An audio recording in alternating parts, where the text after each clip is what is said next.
to Not on the Payroll right here at notonthepayroll.com. You can check us out at Facebook, check us out at YouTube, check us out at Rumble. You can also check our content out at Twitter. We have a great interview for you this morning. Sitting here with Mr. Kevin Holloway. He is the commissioner in Jasper, Texas for Precinct 2. And the last time we sat down, you was running. So you caught the proverbial tire. I got what I was asking for. That's for sure.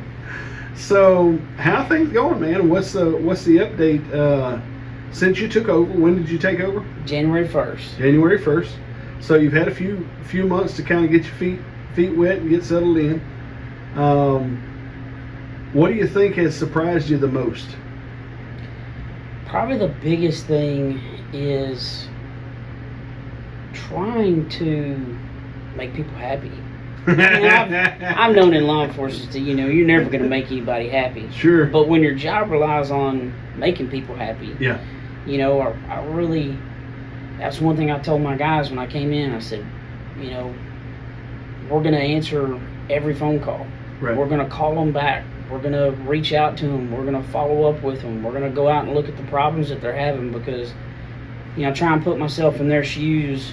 I've grown up down bad, terrible roads before. Sure. And, not having to do with the county. It was in Rayburn country, but so I know how that is. Right. And it's still a terrible road. Yeah. But we can't do anything about it. But, those people that have those issues, that's what they're concerned about. They not at any fault to them, but they don't think about the other 130 miles of county road that we've got with right. a limited budget.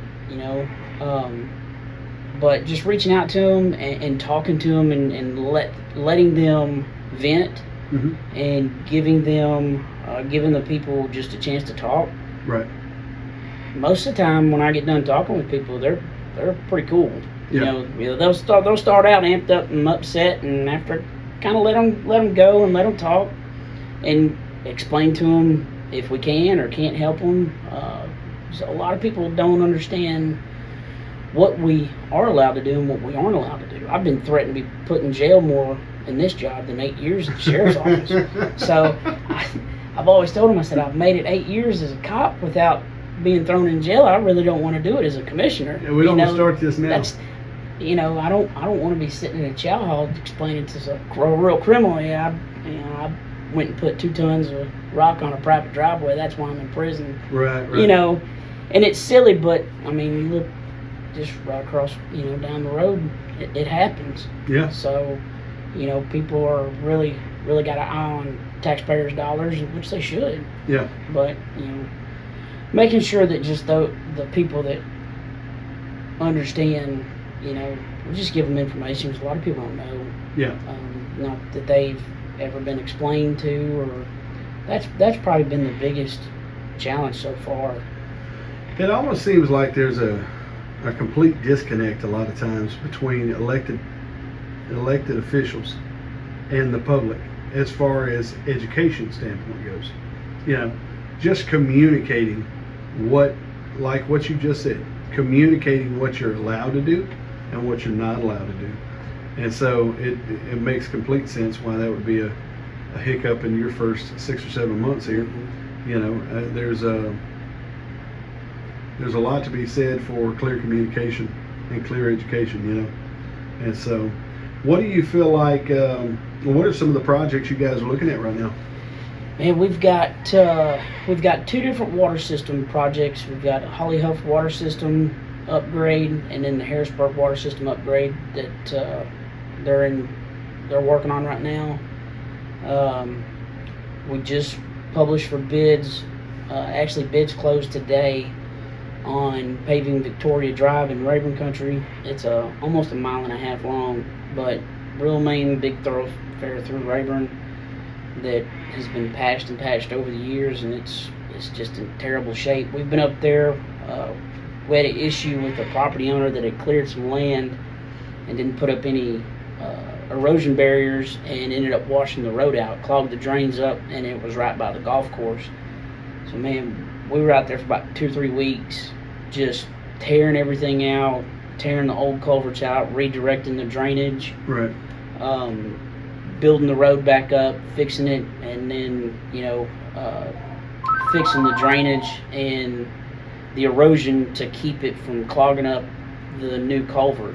I got you. So we got that fixed and got to looking and talking to some local contractors and trying to come up with ideas on better ways to fix roads.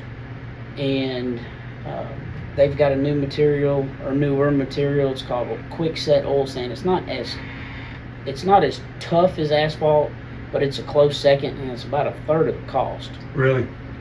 So we're going to try it out. We went out for bids on it, and hopefully we'll vote on that on the 21st, our next commissioners meeting, and get that in the works. That'll kind of be a like big project. somewhere kind of like a middle of the road between coal patch and actual asphalt. But it looks like asphalt, and it's got aggregate inside of it that binds and holds. And I said, well, this guy that's moving right here is going to bring in 100 loads of dirt, so we'll find out real quick if it's going to hold up. Right.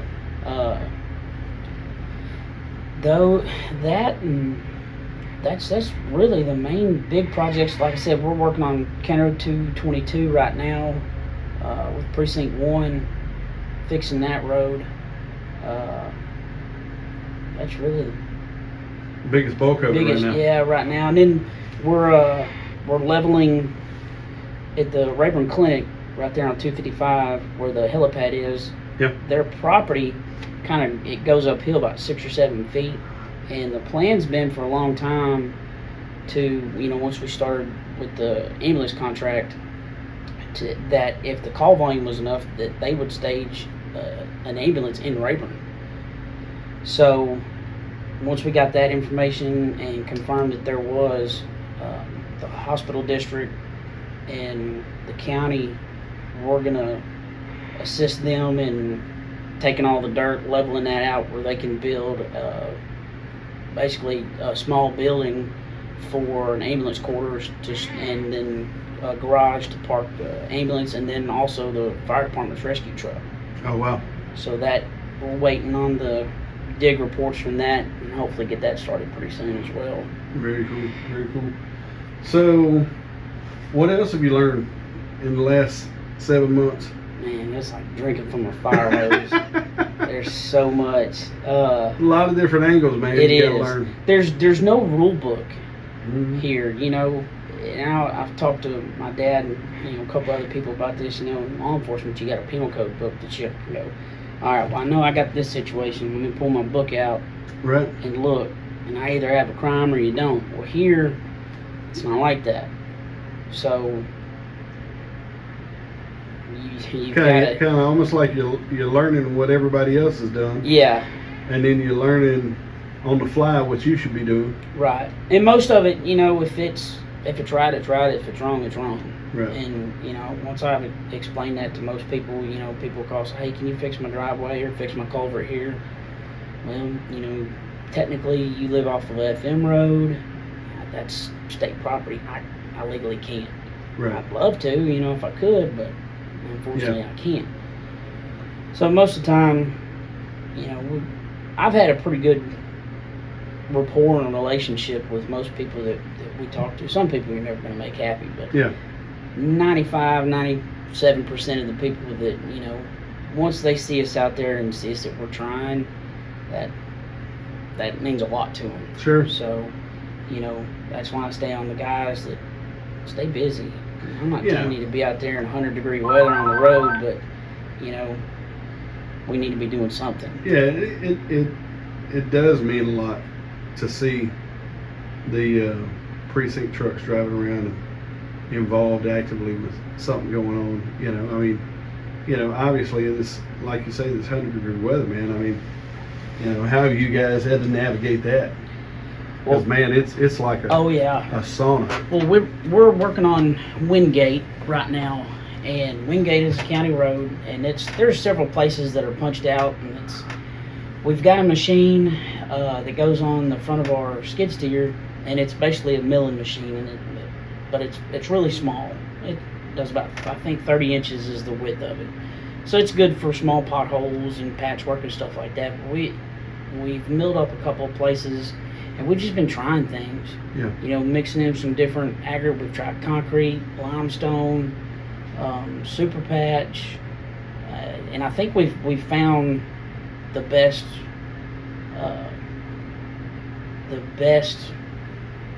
route to go. You know, with milling it up and then adding limestone and coming back with super patch, rolling it in and packing it in real good, and those places have held up. Yeah.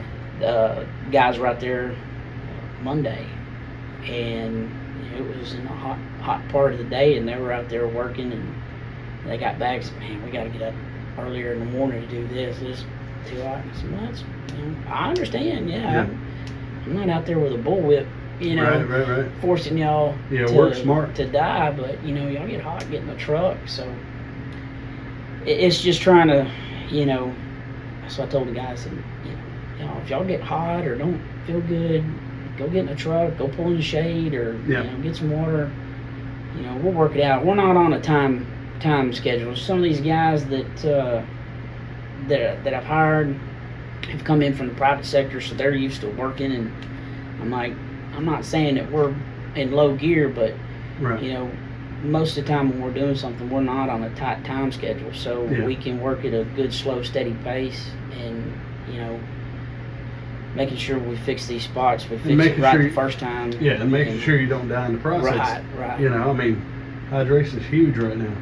So. Yeah, we just went and bought a bunch of bigger coolers for them to take in all their blades and all the different machinery that they can, take several bottles of water and ice and food and stuff like that they need to. So. Yeah, that's cool. Yeah, I'm hoping we get past this year without a hurricane. Yeah, because you remember years ago, we had the hurricane and then it went right back to 100-degree weather. Yeah. So it was a nightmare. But maybe I just jinxed us by bringing that up. But is there anything you want to put out here to the people, man? I know you haven't. I know you're probably you've talked to a lot of people face to face, but just on the whole. When I came in, being new to this whole thing, just like anywhere else, when you totally change lifestyles and jobs and everything, I came in and I went through everything here, inventoried everything. I saw a lot of pieces of equipment that were old, that wasn't being used, and I hate clutter. So, my first thing was, let's get rid of this stuff. If we haven't used it in the past 5-6 years, there's no reason we still have it. Sure. Not at all.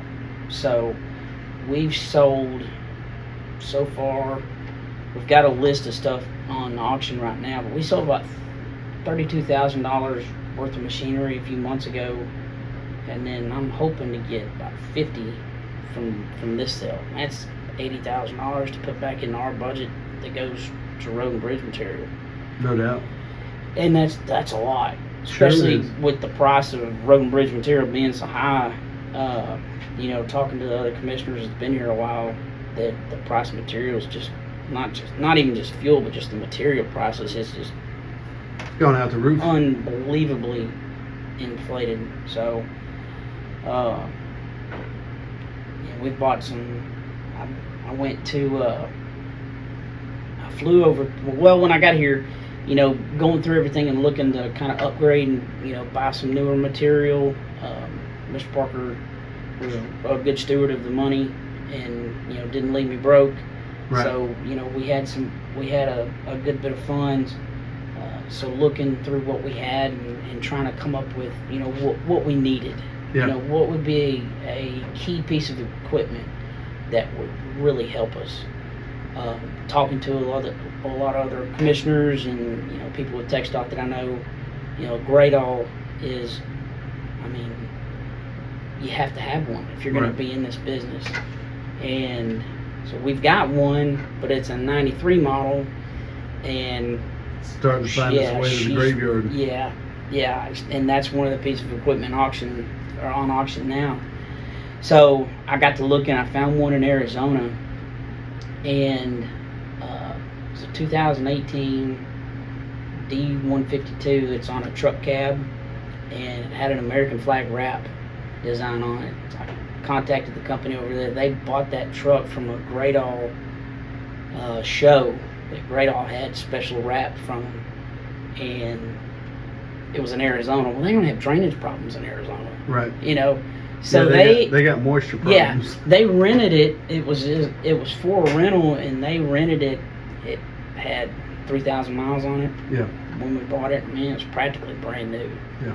So I flew out there early one morning, looked at it, flew back that night, and a brand new one cost about $500,000. Sure. This one was $169,000. Hey.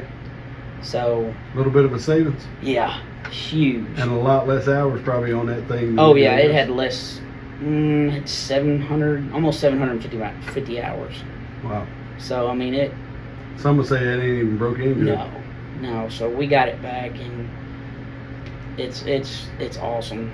It really works That's great, cool. and got a couple guys that are trained that have really utilized it a lot, and you know, being able to go in and dig a ditch and change ditch lines and elevations and everything. Right. It's awesome. That's very cool. Very cool. Any final thing you want to shoot out there to the people before we wrap it up, man? Not really. That's been about. We're just trying to work. You know, we've it costs. You know, a lot of people. When am I going to get my road paved?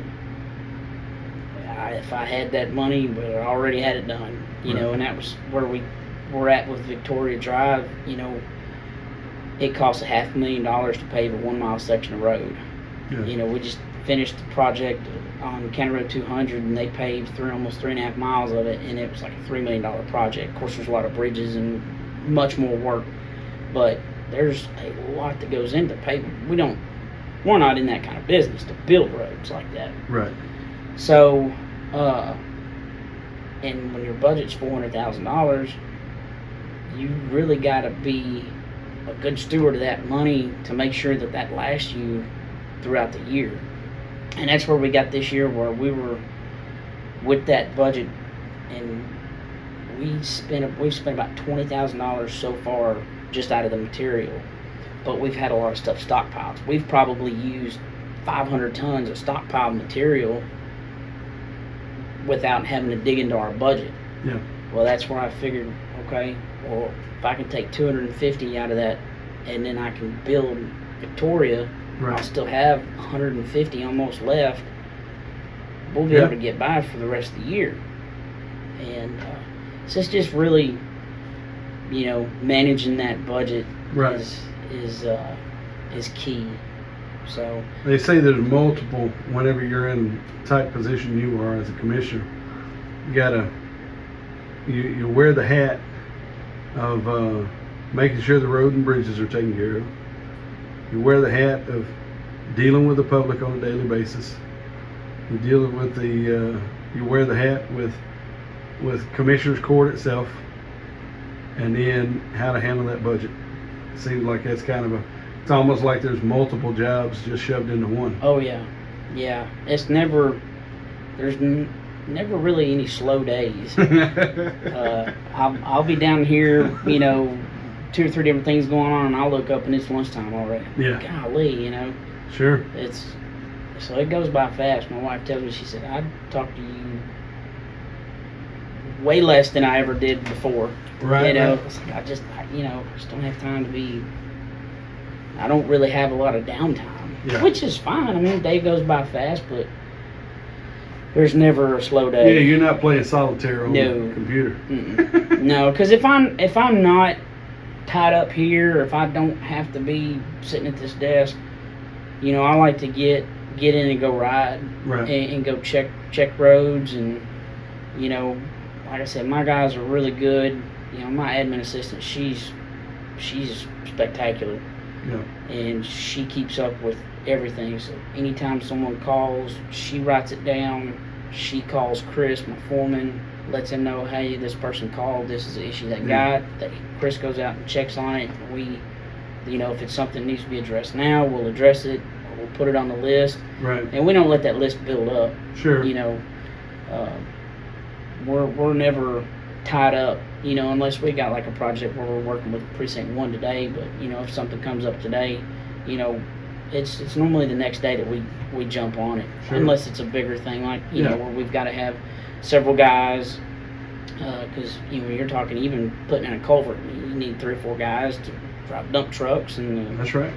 the backhoe and the great all. And so, you know, and then one of the other bigger challenges that we've had is finding a younger generation that has CDL. Oh yeah. You know, and nothing against, you know, our part-time guys. Their knowledge is, I can't put a price on it. Right. You know, and that's what I told them when I started. I said, hey, you know, we got to have y'all.